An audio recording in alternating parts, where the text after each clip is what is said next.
in that final particularly. And I do think it's something to do with some players. They do set TI, they regard it as like way above everything else. Yeah. That can easily create like this bit of pressure. Yeah. That can go to like choky mindset and this kind of just happened for us. So hopefully, like we talked a lot about it, but hopefully it's not really something that's going to happen when we're going to play in this final. Yeah, well, I mean, obviously it didn't happen or did it happen at EWC and you learned to kind of beat it, you know, what was the... Yeah, I mean, again, like we've been in a lot of finals. I think we have a pretty good final win radio. Mm-hmm. But again, like EVC, it's not really a TI. TI is just a bit special and can create more pressure somehow because people really want to be part of the I have one TI club. Yeah. Get the rings or whatever you get, you know, all the stuff. Yeah, hopefully yeah. I mean, what would it mean for you personally, you know, on home soil nonetheless, to be able to win it, to hold that Aegis, you know, what would that be like for you? As soon as I knew that TI was going to be in Denmark, then I instantly thought, oh shit, man, like if I'm ever going to win a TI, I definitely want to win this one. Yeah, in front of your friends and family as well. Yeah. That'd be incredible. So it means a lot. Who do you think your biggest supporter is going to be in the crowd? Who's going to be screaming the loudest for you when you do get on that stage? Usually it's the people who's like sitting with the GG boys, like the org, and then they usually have like the Giga fans around, mm-hmm. and then like they usually have some drinks and stuff. Those guys will be the loudest. Those guys you can usually hear, yeah. All right. Well, thank you so much for coming to talk to us, Ace, and thank you so much, and best of luck, obviously, TI. Thank you for having me.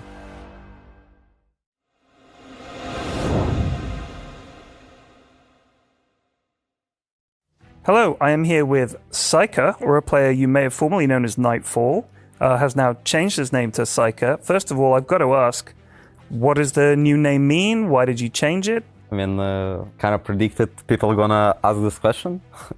And just kind of got tired of last name. And if you translate from Japanese, it's something like sadness, but it also refers to some of Naruto, like best, from my opinion, like soundtracks. So you guys, I'd say, BetBoom are kind of thought of as this EEU sort of super team. You've had some great results. Do you guys feel like a sort of super team, like a super group?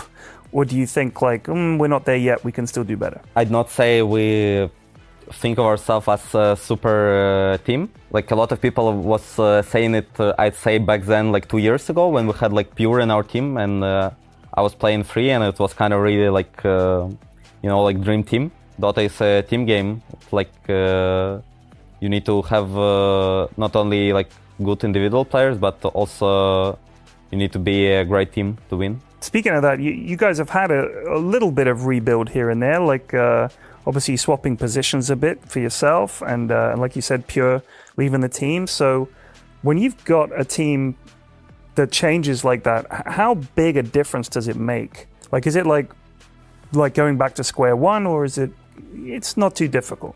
I mean, I'd say changing a player is kind of big difference because every player has his identical like way of how he view game and how he view his position and how he want to play. And for changing position, it's I'd say less, but it kind of gave us good boost. So you finished sort of in the 5th, 6th slot last year.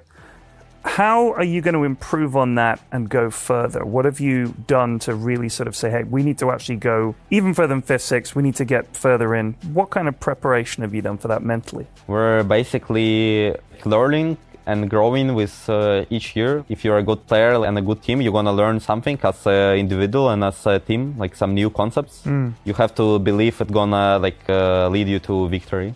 Fantastic. Well, I wish you all the best in the tournament. Thank you for taking the time to talk to us. Saika. Thank you for having me.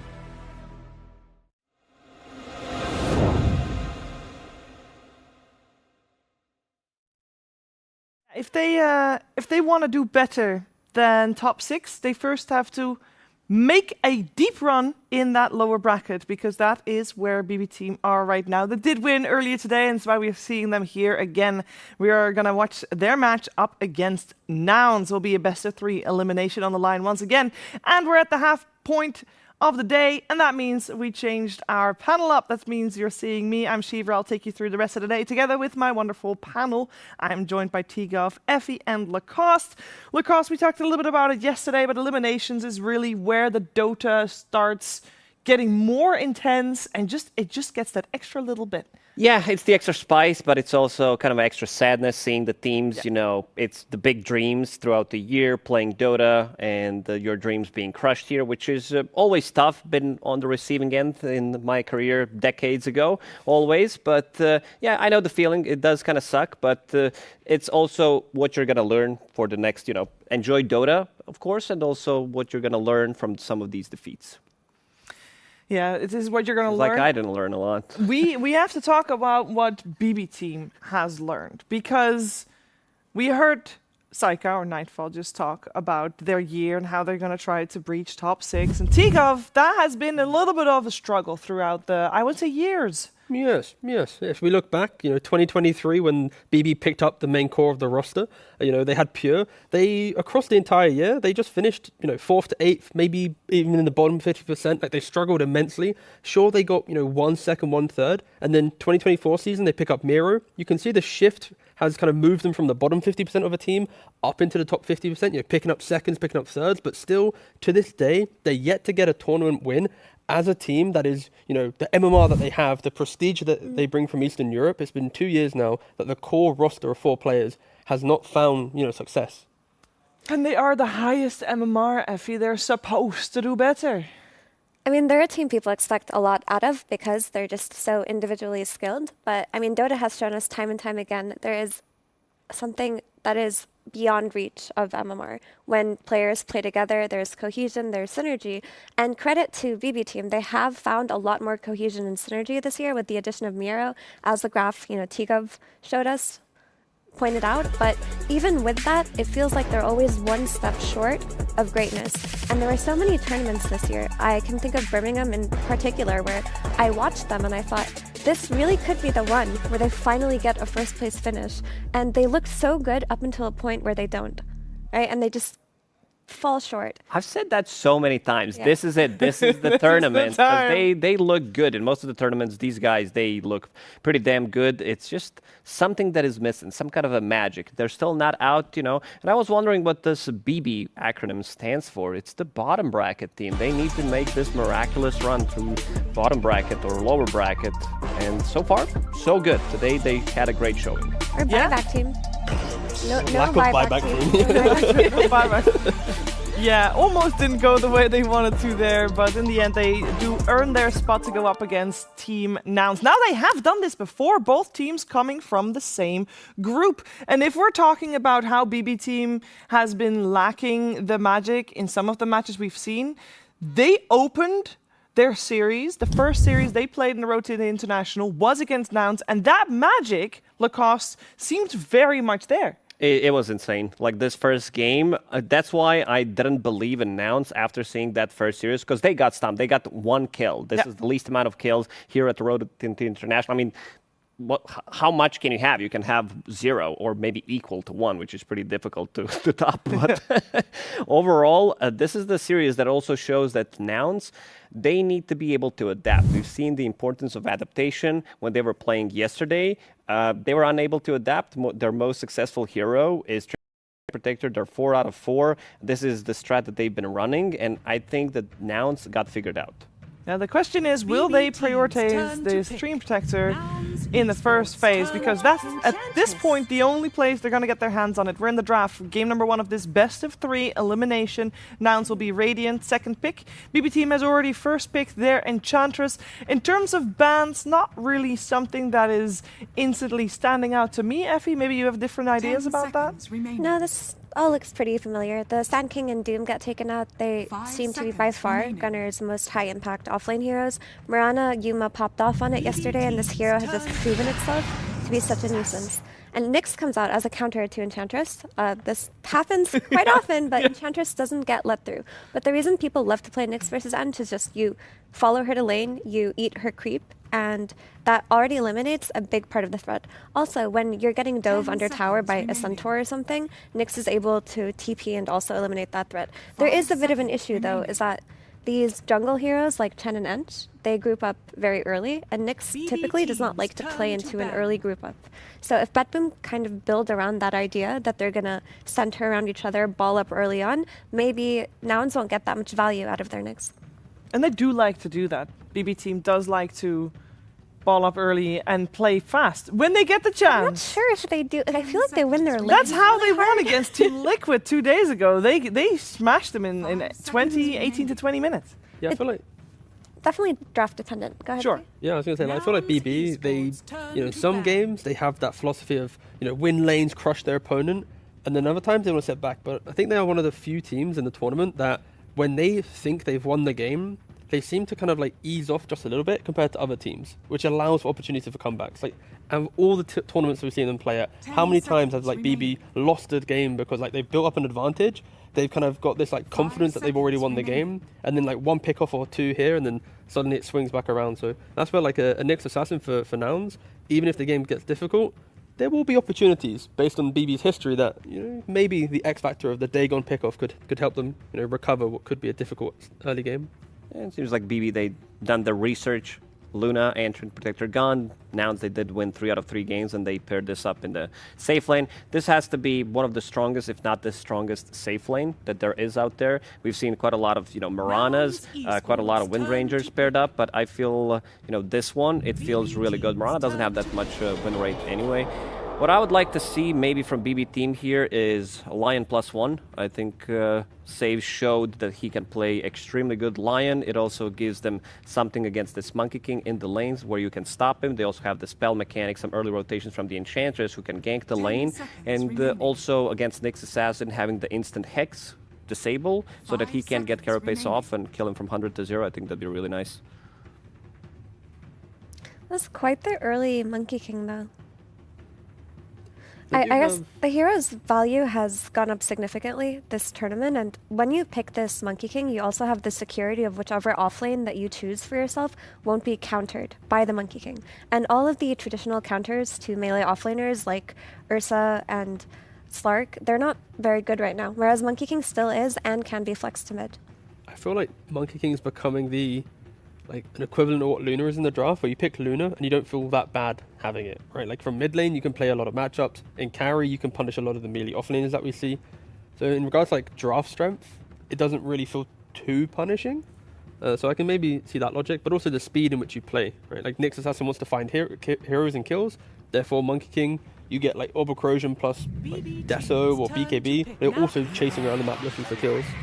One of the things we said yesterday when we watched Nouns, we said maybe their playbook consistent of mostly the Treant Protector +1 and maybe mostly Treant Protector plus Cat Lady, be that Luna or Marana.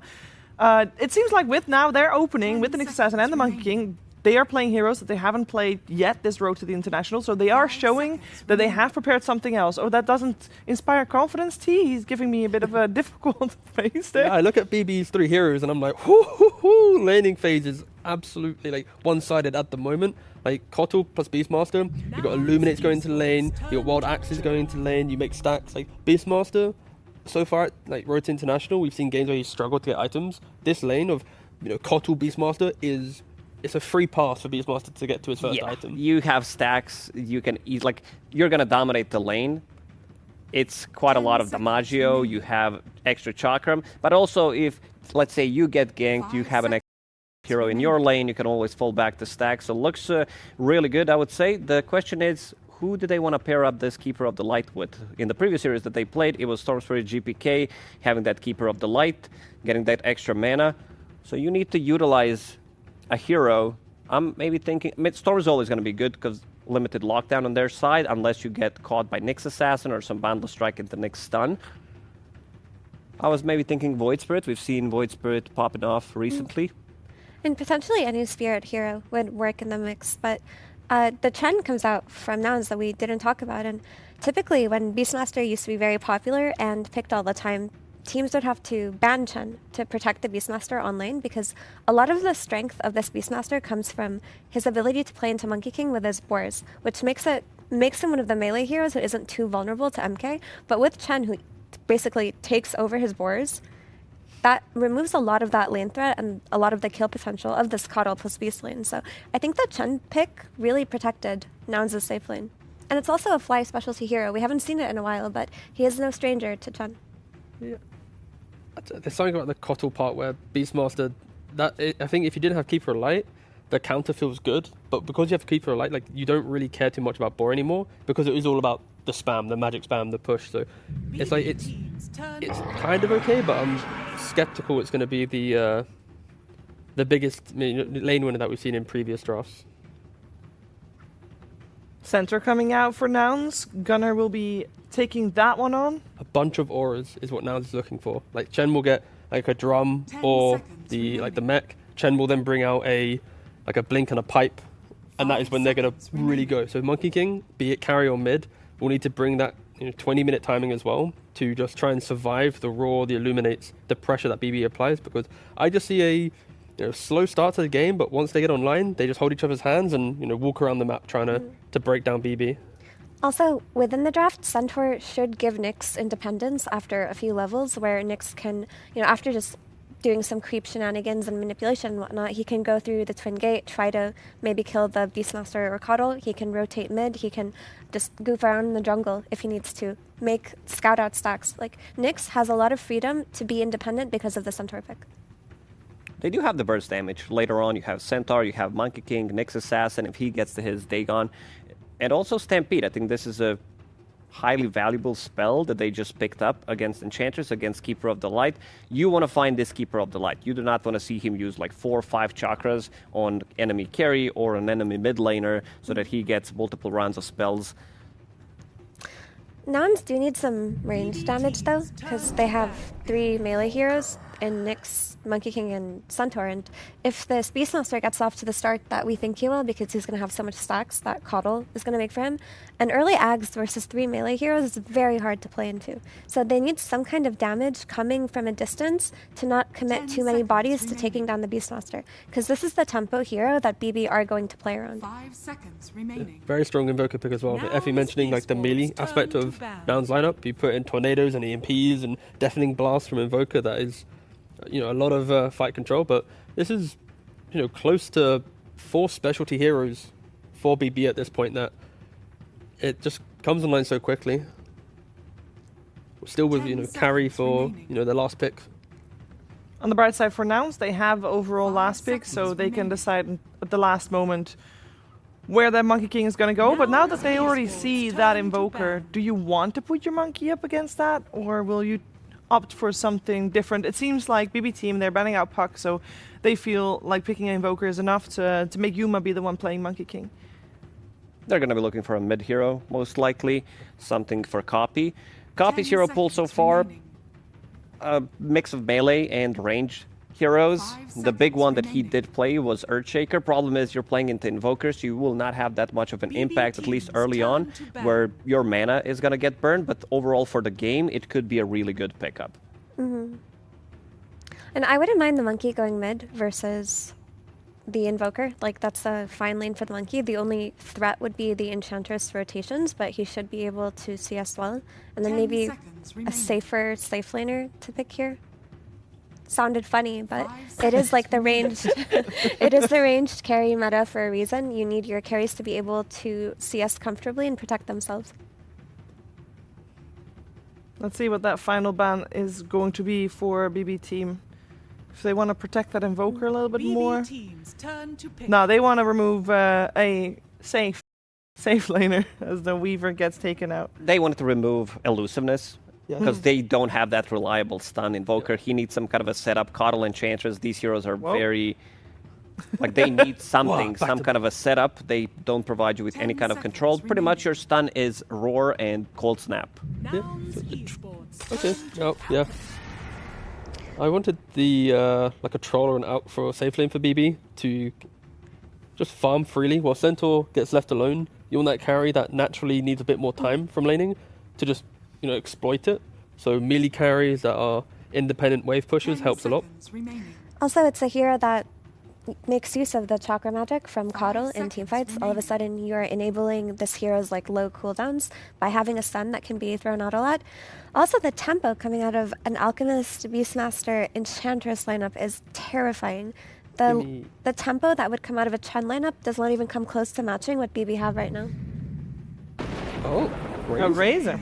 I was thinking they might go down the Queen of Pain route, just for the speed in which you react to early pressure. Like Beastmaster steps up, you get that kill, but no, they go for the scaling option once again. You're going to have Razor, BKB, Monkey King, very quick BKB, Centaur with the pipe. Like we expect BB to be aggressive, but still there's time for them to come online, right? Like you need Alk to get to Radiance +1, you need Beastmaster to get to that Aghanims.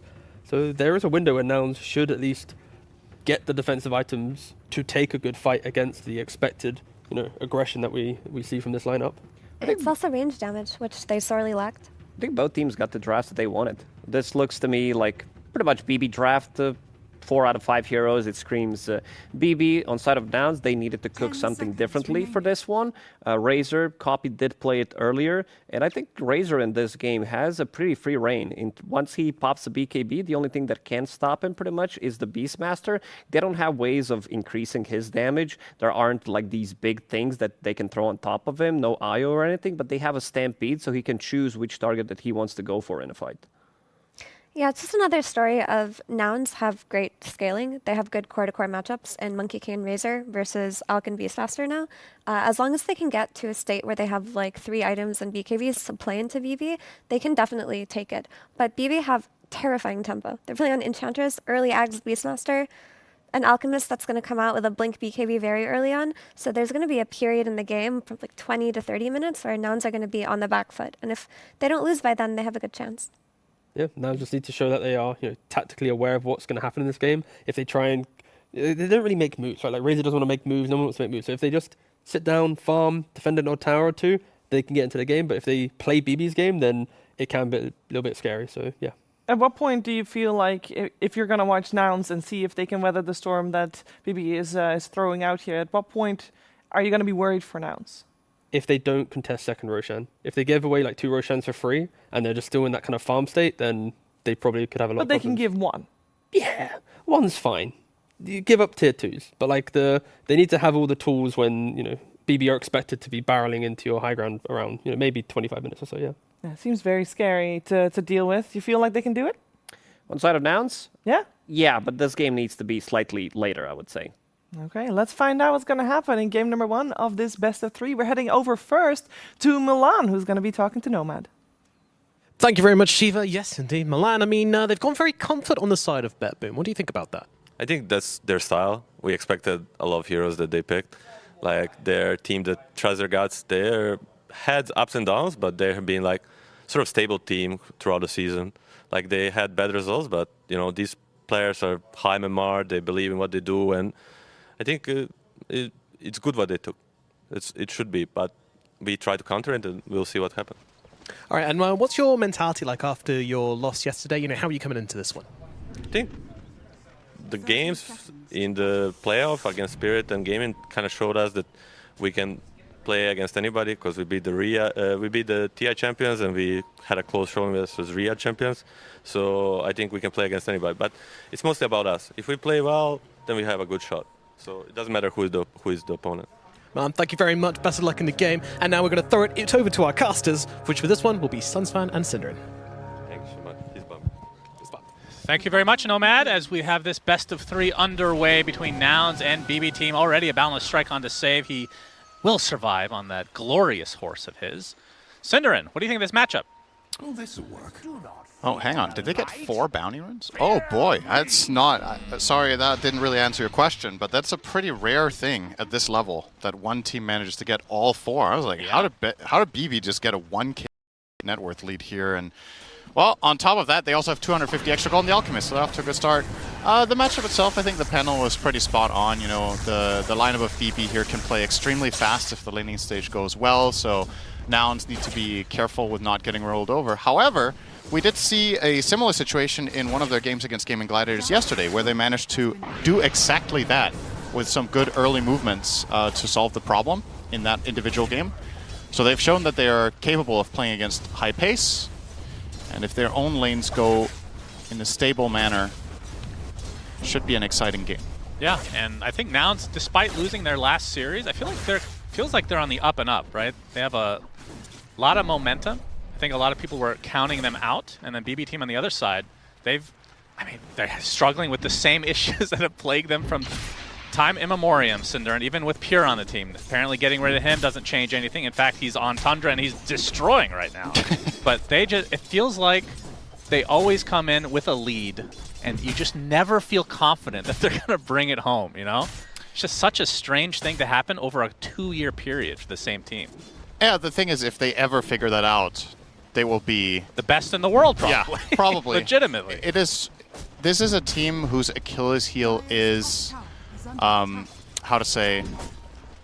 losing an important game and then spiraling. And the way they lose that important game will most often be from a very advantageous position where they just mess something up and drop the ball and then don't recover. That's definitely been a bit of a mentality problem, I would say, for them, is the main thing for the better part of a year. But the good news for them is, in the last series, the one against Talon that they played earlier, they lost Game 2 after being really far ahead, and then they stomped them in Game 3. Yeah. So in that series, they showed that resilience, the ability to reset completely. You would think over time, throwing that many leads away, you kind of get used to it, and you build a resistance of sorts. Yeah, it does sound like an interesting scientific study. How might need to get some papers written on this. Yep, absolutely. A lot of damage being applied to BB Team here in this bot lane. Better be careful with that Monkey King. That is a hero that can absolutely take off. Oh, big damage save. Boundless Strike onto save. He's going to pop the Fairy Fire, so we'll survive. So what we didn't talk about, they showed prior to the game during the draft, they showed that every single Chen so far in this tournament, I think, has started with the summon convert of the Satyr. And this game is no exception. So Chen, at his whim, can just summon a mana burning creep, effectively, and that is arguably in most cases the most lane-focused creep you can have. So obviously the reason why you take it, save. Yep. Blinding Light, but eventually you didn't miss. Does happen. Yeah. So what's the blind chance again on level? It's 40% on all levels. So okay. And the fact that he gets that kill without even Jingu as a skill on the hero, yeah, pretty interesting. I mean, that just goes to show how amazing Tree Dance is with this facet. It is, we already talked about it the other day, but unbelievably good, as we're going to see a concoction onto Gunnar with the acid spray and the blood grenade on top. He is taking a lot of damage, and that should finish him off. So he's a goner. Tying the game 1-1. Very good joke, Cinderin. Fly will try to open up the small camp here, interested in finding his way to some pulls. So as the panel was talking about, the Chen versus Beastmaster match was a classic counter pick, and it should give a very good start to Yuma. That kill on the Coddle, I think, was honestly unexpected, given the circumstances. You said there was no Jingu and Chen's creep was actually dead, but they just barely scraped by and got that. So that's the good news here for Nouns. Aside from that, mid lane is pretty much a wash between the Invoker and the Razor. I think that's the expected outcome on that one. And then, well, since Alchemist has started being able to just start with 250 extra gold and then got 4 bounty runes, I think Gunnar is not expected to win this lane. Yeah, I would say so. Probably accurate. But he's tied with Beast. So I guess from the side of Nouns so far, it's looking okay, and I think BB Team are very happy as well. Right, and we've been seeing this build on Centaur pretty much every game that I've seen, where they don't even bother with double edge until probably this next level here. Actually, maybe even not. It's typically the level 3 and Retaliate to be able to farm consistently, which means you're just not going to be getting kills in this lane. It's all about survivability and eventual farm. I think it's the right mindset as well, that you're never going to be in a position to play this lane aggressively until Razor rotates, and that will be a while, so play for yourself. This is the selfish Centaur build, basically. Now he's got Jingu. Miero has to be careful. Save is there with the Blinding Light just in time. It looked like he was about to go for one more swing as he got blinded away, but just barely outranged. But he's going to try again. Yeah, he's trying. Yuma's hungry. Miero tries to cut down the trees. That was a good attempt. Blood Grenade going to slow him down a bit. 3 stacks of Jingu on Miero. Jeez, he is in There's there. The Boundless to activate it. Not enough to get the kill, but still. Miero is really hurting here. He knows the limits. He likes playing on 5% health for 10 seconds straight, apparently. Yep. Well, he didn't die, so... Yet. Yes, that is correct. Will be stacking up his Ancient here to a triple stack on the Beastmaster. Obviously, one of the...